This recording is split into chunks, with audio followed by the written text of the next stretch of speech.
What's up, champs? Welcome to another episode of the Short Shifts Fantasy Hockey Podcast, brought to you by Keeping Karlsson.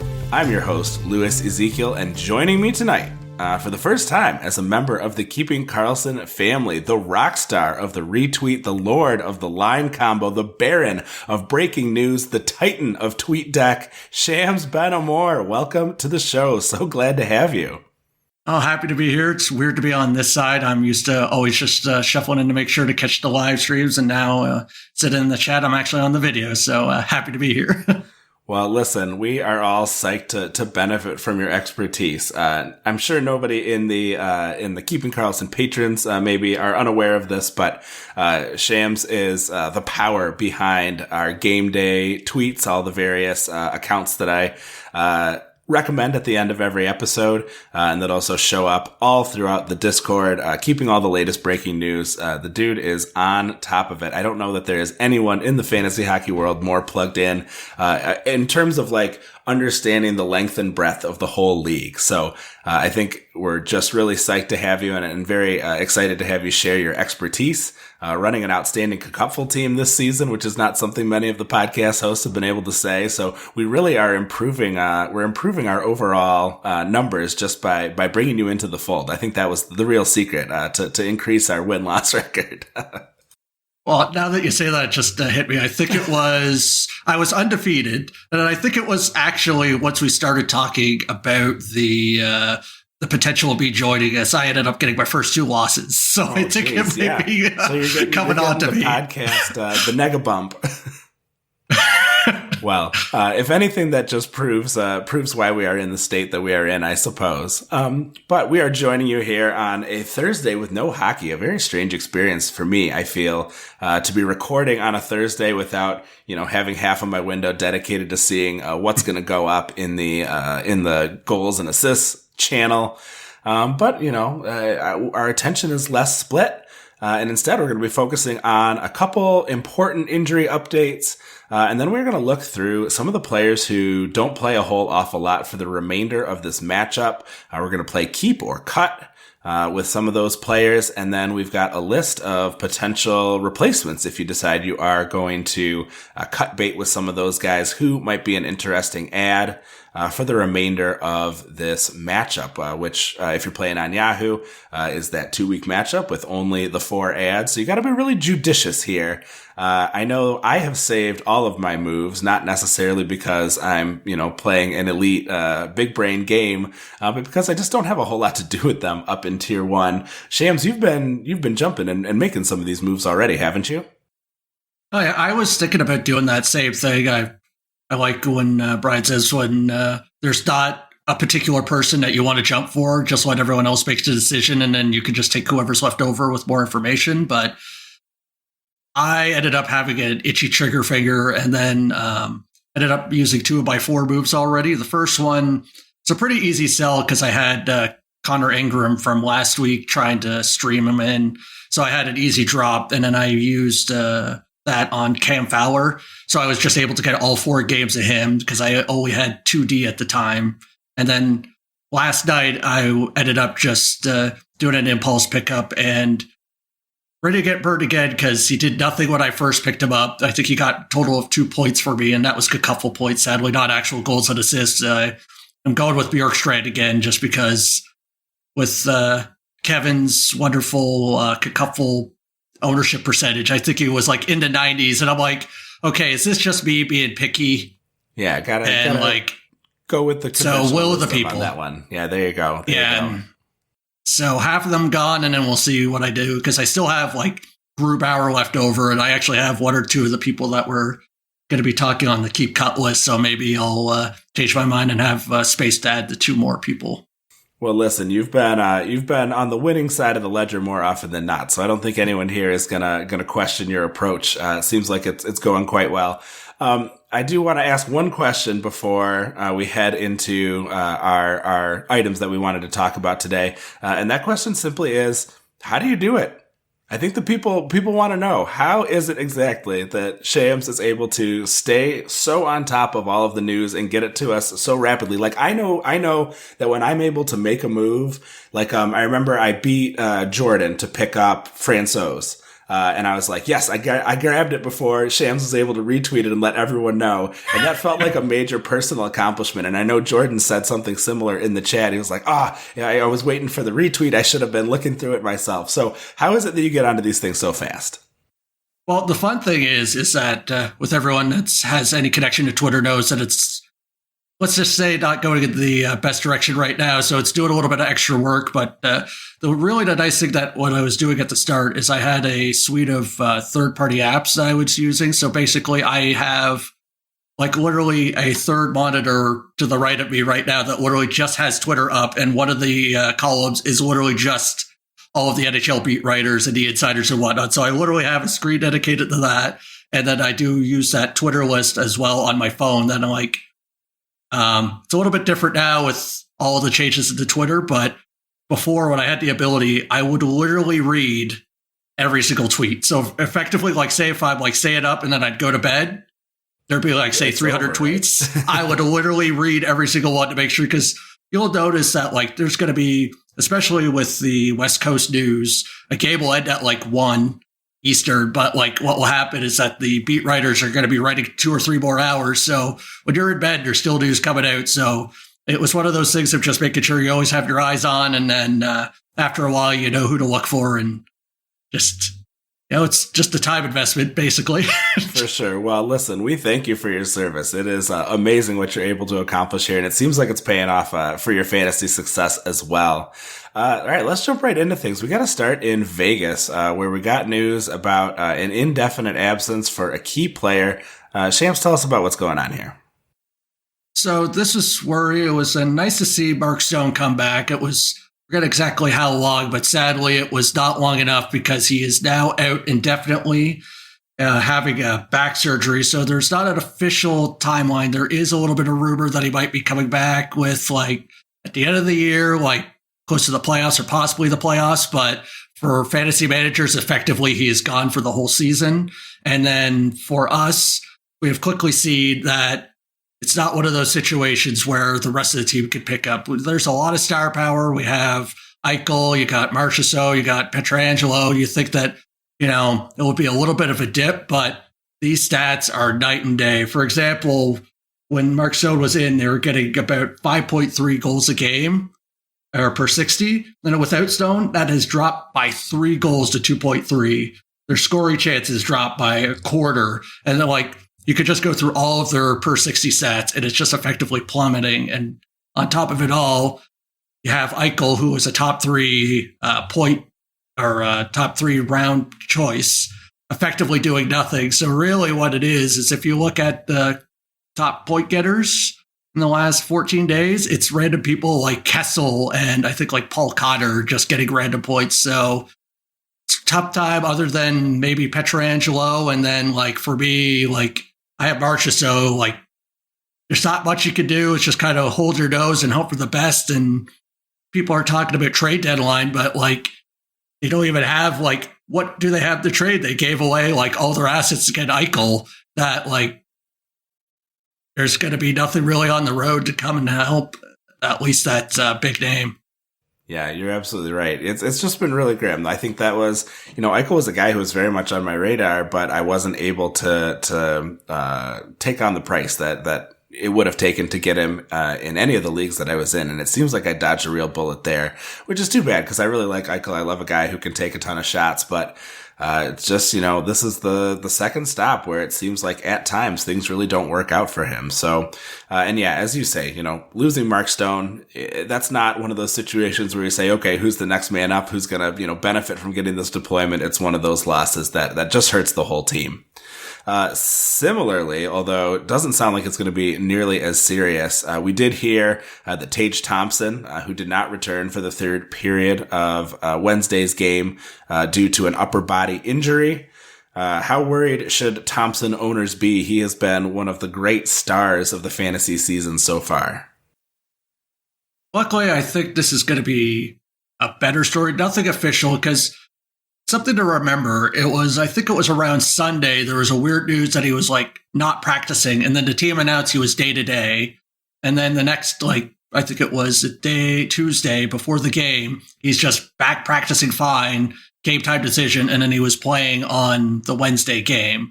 So it was a little bit of weird news. And then on top of it, they were getting trounced. I think it was either like 4-1 or like 5-1 at that time when he was not coming back. So I think it was one of those things where he might be slightly ailing.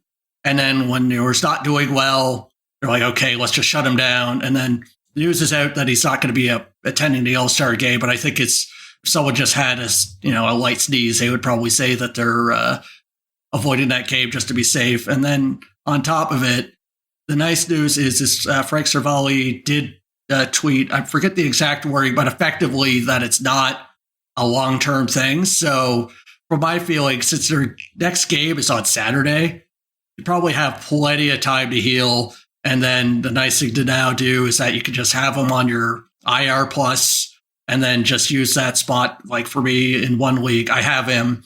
I just put him there, and then I picked up a random goalie to stream on early in the next week. So I think it might be a just nice benefit in disguise since there's no games coming in. Hopefully it is what people are saying is just kind of a dick and bruise kind of thing than anything serious.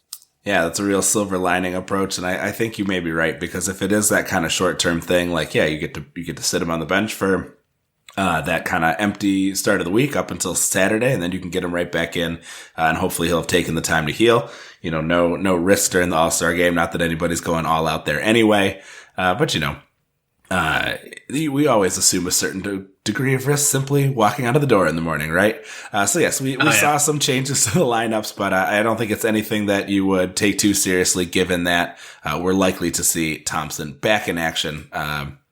And we mentioned, Buffalo is one of those teams that does not have a game again up until Saturday.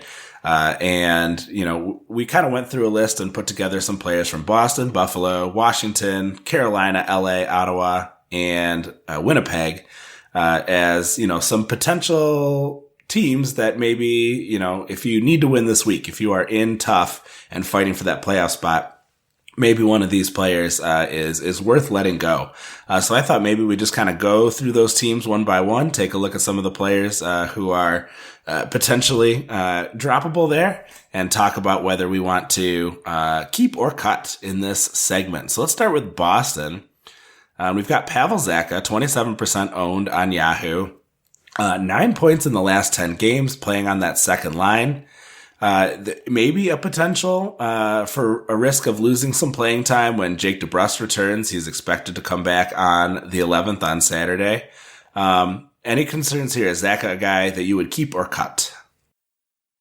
I have him in one league, and I, at this point, have zero thought of letting him go. Basically, the situation I'm in is that I could take a loss or two as well, so I'm not in a really scary spot. The only thing is what I'll add is something I've been noticing the last few games is that if there is in a close matchup or they need to come from behind, they are bringing the perfection line back together. So, for example, the most frequent line was Zacha, Pastrnak, and Krejci with 6 minutes on 5-on-5, but the Bergeron, Marchand, and Pastrnak had 5 minutes of 5-on-5 last game. So that is a kind of a thing that you're just going to have to keep in mind. But honestly, even with that, he had some points last time. There has to be like if I lose my next game, I'm out of the playoffs. That's the only situation where I would consider possibly dropping Zacha in this scenario. Yeah, good. I'm with you there. I don't think, I asked kind of as a devil's advocate, but I don't think there's much risk of him losing time when DeBrusk returns. You've got Craig Smith playing some time up where DeBrusk used to be, and I think it's easy just to flop him down back to line 3 and let Zacha keep the chemistry that he clearly has. Moving on to Buffalo, a couple recommendations. These were interesting. These are maybe for your shallower leagues, but we've got Owen Power, 52% rostered, Dylan Cousins at 56%. Either of those guys, someone you are willing to cut loose here. I'm split on them just to presage my response. So for me, I am a person that habitually undervalues defenders. So, for example, I think it was like round 10 or 12 in Cacuffle when I actually drafted my first defenseman, just to show how high of a priority I put them on. I just shuffling in people in and out and riding hot streaks. And then with that in mind, I am hesitant to keep Power because he wasn't really doing too much beforehand. Then he had like 2 or 3 games in a row with like a goal and a couple points. Like, he's not getting that much Pagger stats as well. So I have a feeling that it might be a situation where, like, 100%, you could drop him and regret it, but you could easily keep him for that Saturday game. He might get you like 2 shots and a hit, and you ended up losing out on 3 starts for someone else. So I would be open to dropping Power. He's not a person that I would be so coveted to keep. And then on the other side, Cousins, I think he's done enough for long enough, in my opinion, that even with the 1 game, I would be hesitant to consider dropping him because I feel like that even though he's on the second line, that second line has been performing well enough that I would put it up there with like any of the other second line top ones that are from a fantasy standpoint. Right on. I came down in the same position. I thought I would be fine to drop Power, and I think Cousins would be much tougher for me to make that decision. Obviously, his high ownership indicates that he, has been playing nicely enough to make his way into a lot of rosters. Yeah, I'm coming down in the same way. I don't think I need a ton more explanation there. Let's jump over to the Capitals. So 3 players that we have here. Erik Gustafsson at 42%, Dylan Strome at 27%, and TJ Oshie at 30%. Out of these folks, I believe there's 2 games left, and there's Saturday, Sunday, and that Saturday is a very busy day. So I don't know, maybe Gustafsson gets in if you're riding with, your base level of defensemen. But how do we feel about these guys? I'll take this one first here. For Gustafsson, he's a keep for me. We know that Karlsson is going to still be out for a while longer. Yes, he's been cold lately, but he did have 2 assists in the most recent game. I think that's a guy that I want to hold on to if I can. Like you said, that could be a regretful potential drop. I think more so than Power, even though he's less well owned. Oshie and Strome, I think I'm okay with letting go. I did let Dylan Strome go in a league that we are both in together. He was a guy who I had bid on pretty heavily when I had the chance. He's playing with Ovechkin, but he just has not been doing a lot of production. And I think he's been slow enough that if I do feel like I want to pick him up for Sunday as a last streamer and maybe to try to take advantage next week of his deployment with Ovechkin, then I think I could do that. And if I can't, I'm not going to be shedding any tears. Oshie too. I think I certainly capable of maybe putting together more of a multi-point game, more likely than Strome perhaps, but not getting the kind of deployment that is so special that I think he needs to be held on to either. Yeah, I think we're 100% on the same page here. I was joking about not a big fan of D and whatnot, but still I would keep Gustafsson here. Like, the thing that makes me hesitant with the forwards is that they seem to be, at least the last few games, have been just shuffling their lines all over the place. So you can't look at any past history of any expectation of where people are going to be. So that's really hard to hold someone for over a calendar week with no games, then just be hoping to be like, oh, I want them for this reason, knowing that at any point that could be just anything else. So I could not think about keeping them. So what I would do is I would be open to dropping them. And then I'm with you is that Strome used to be like an everything or nothing, because when you talk about picking up in that league with the high bid, I think I was actually the person to drop him because I was having a good time with him. And then a couple of those zeros or like the 1 or 2 shots and absolutely nothing else happened too many times that I just had enough. But he is that kind of guy that you pick him up for the Saturday, Sunday, or probably will just be the Sunday because your Saturday is probably booked. You could get like a goal and assist or something like that. That could be the thing that puts you over. And then if you're far enough behind and he does nothing, you're going to lose anyway. So could be someone to target as a home run pick later on after you drop him if no one else thinks the same. For sure. All right, let's jump over to another team that has played. This is a 4-game team, I believe, but has played, or a 3-game team maybe. 2 of its games already, though, for the week done. So that's the Carolina Hurricanes. On our list, We have a 5% Jesperi Kotkaniemi, a 20% Jordan Staal, a 33% Seth Jarvis, and a 47% Brady Shea. Maybe we can find some areas to disagree on this one. Out of the forwards, I actually kind of like Kotkaniemi. He's been on the Svechnikov line. He's been more productive, 3 assists in the last couple games. I added him just to get those first 2 games with my last ad from last week, just to get those 2 games to start the week off, and was very happy with him. Jarvis has been up there with Aho, but just has not been producing anything. Staal has been productive, but I just feel like, he doesn't have the deployment and he can kind of switch off at any given moment. So of those 3 forwards, I actually like the least owned among them. Kotkaniemi is available just about everywhere. And not to the point where I think necessarily that you should hold on to him, with so much time between games, but a guy that I would at least keep my eye on, because I do think that he is interesting and I think he is far enough off people's radars, that when it comes time to pick some of these guys back up heading into, the next matchup, that's a guy that I actually have some interest in, who I think is widely available and maybe should be owned in more leagues, but probably isn't given the upcoming schedule. As for Brady Shea, he's been playing really well. Obviously Burns, we talked about last episode with Jeremy, has been going off. And I think that just because he's still getting at least he has been getting the first power play deployment. I imagine he will lose it to Burns eventually, but I'm going to slow play that one. I think if I have him, unless I am desperately hard up in my matchup, that's a guy that I would rather hold on to. So I'm with you. I'll start with Shea. I have him in 2 of my leagues, and I am of the same mind that,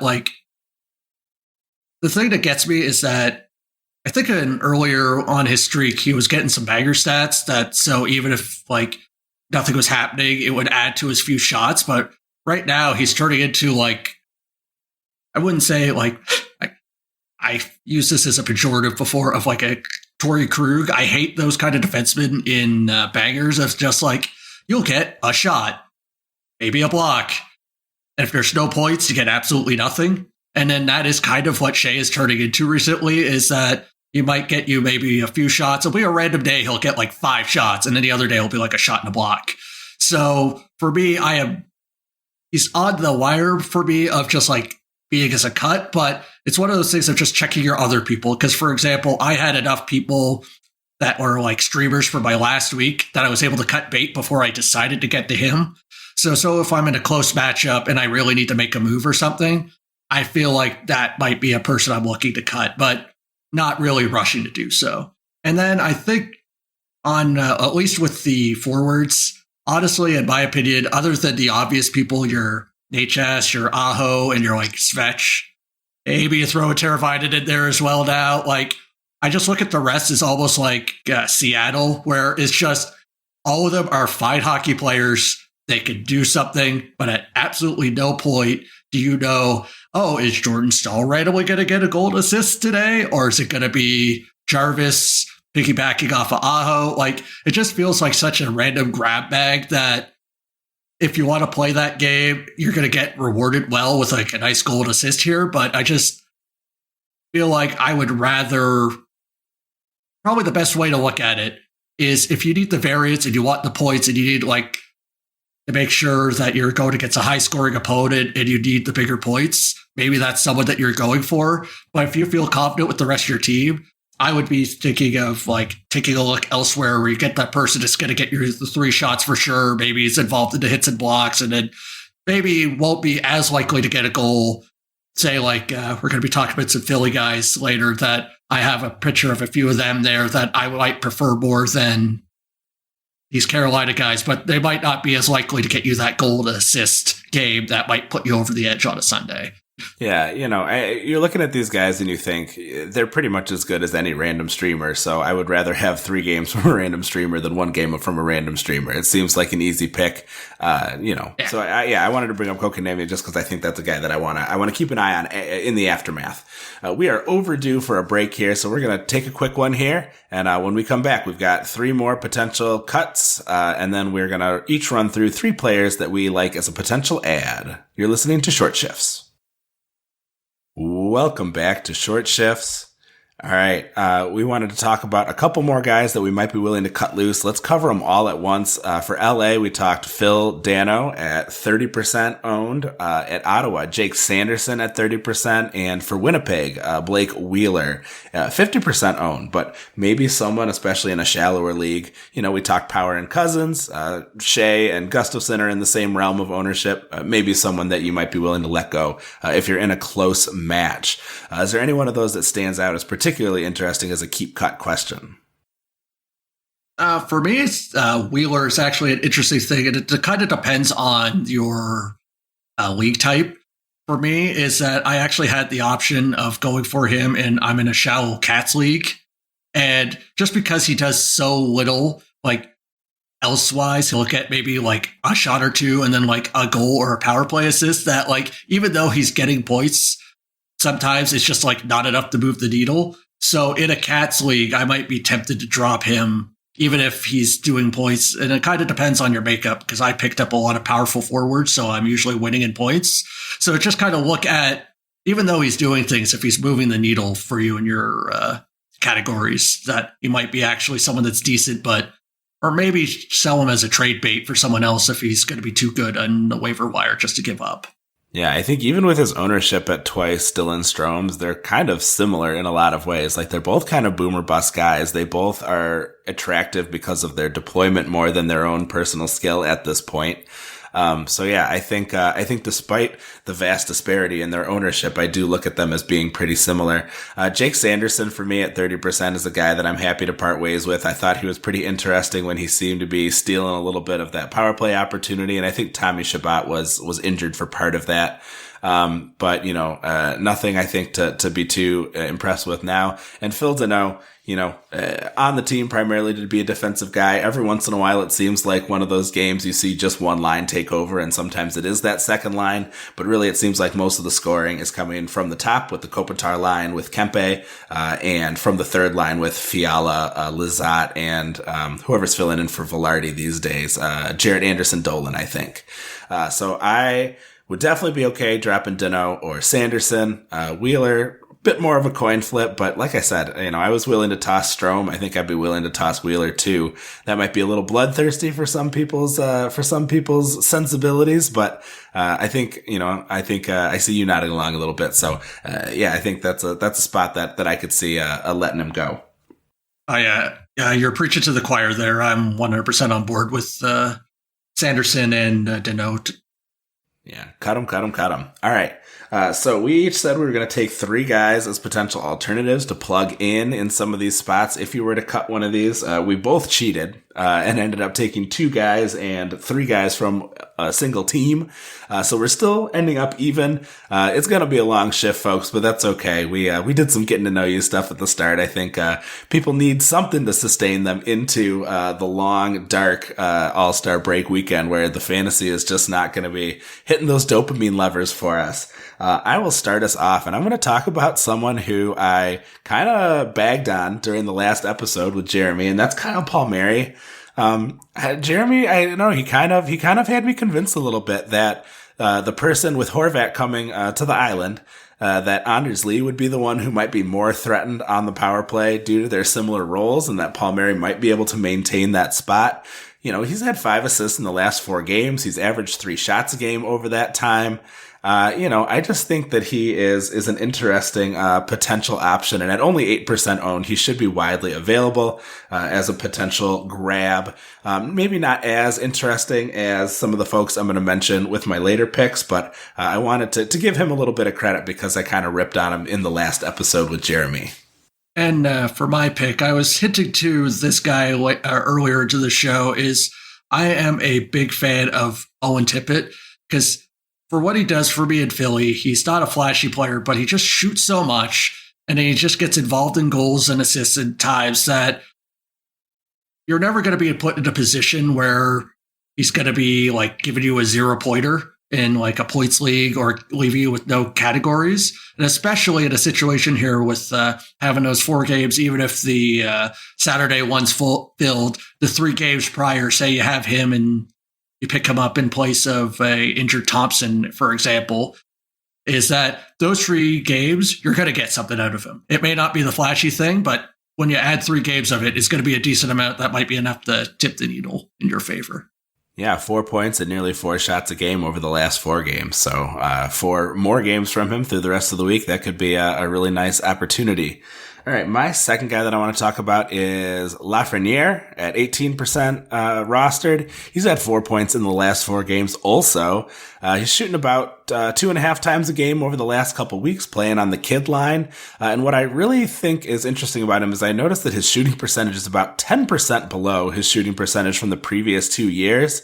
Maybe that is some regression to the mean, but he's, less than half of what he was achieving during those times. So if he starts to regress in a more positive direction, that could really be a good opportunity to see some nice improvement.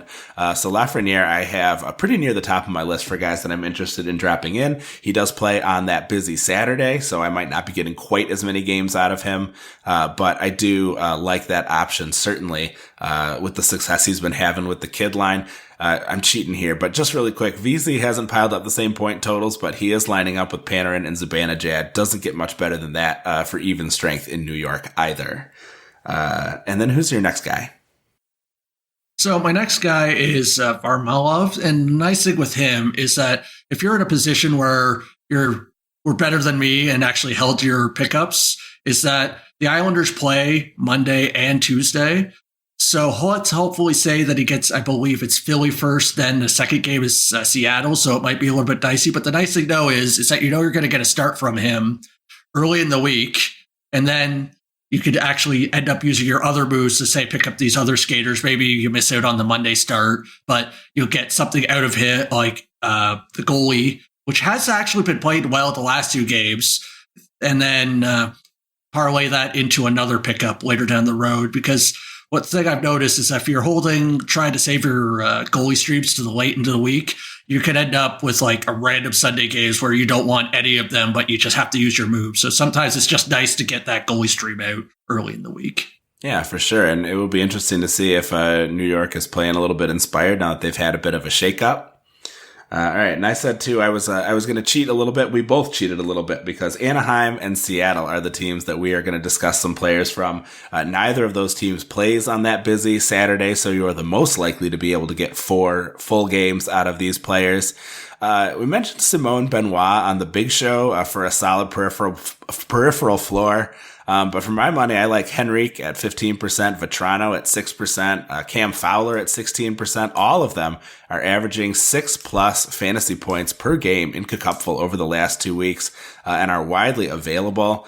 And another player there that you might think about, Anthony Stolarz, I would imagine is more likely to get the second game of the back-to-back against Chicago, as opposed to the front end against Dallas, which looks a little scary. I went ahead and grabbed him in the Babutful, the league that we are in together. I'm up against Jeremy this week, and I'm hoping that I get Stoli against the woeful Chicago Blackhawks as opposed to the potentially very dangerous Dallas Stars.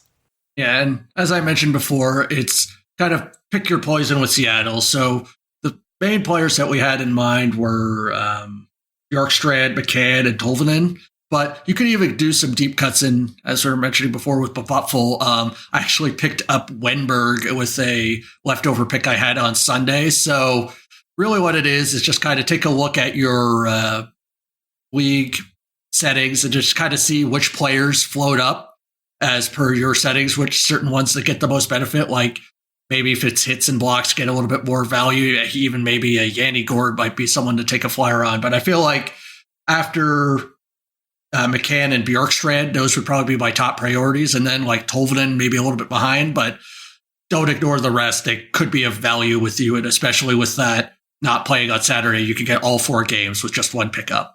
Yeah, right. I mean, definitely would rather have 4 games of Wenberg than 1 game of Jarvis, considering how he's been performing. Despite that good deployment, it's all just potential until, the rubber hits the back of the net. So if it's not happening, think about moving on. Shams, this has been a blast. So fun to have you on.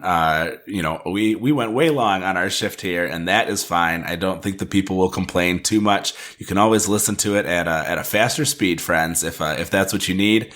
But we are going to take it get out of here for today. Thank you so much for joining us on your podcast feed, or if you came for the Twitch stream, please be sure to give us a follow at Short Shifts KK. You can find Brian and Elon at Keeping Carlson. Also recommend, of course, can't say it enough here today, at Game Day Lines, at Game Day Goalies, at Game Day News NHL. You can visit all the great sites we use to research our episodes at Yahoo, Frozen Tools, and Natural Stat Trick. Our intro and outro music was created by Pat Roach. John Reed is our digital media producer. And until we see you next time, play smart and keep your shifts short, unlike us today.